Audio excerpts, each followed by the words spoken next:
આ રીતના છે. હે એડવેન્ચર જેવું છે ભાઈ. આમાં તો એકચ્યુઅલી મને ખ્યાલ નથી. એ જેમ નીચે જઈએ એમ ઠંડુ ઠંડુ એ લાગે. હે એ માતાજીના મંદિરમાં આવ્યા છીએ. હે માં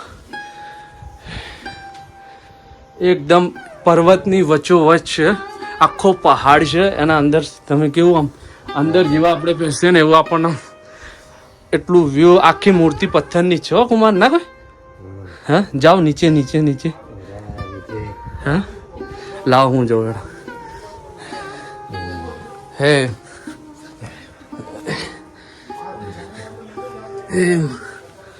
તો ભાઈ માતાજીના દર્શન સારા એવા કરી લઈએ બેસીને. આટલો લાવો મળ્યો છે. હે માં તમે પણ કરી લેજો. અહીંયા આવવાનો મોકો મળે તો જરૂરથી એક મોકો લેજો. માની જોત અપરંપાર છે. કુમાર ત્યાં છે કેમ કે અંદર આવવાનું થોડું ઓકવર્ડ છે. ચલો આપણે માતાજીના દર્શન કરશું. આ રીતના છે મારા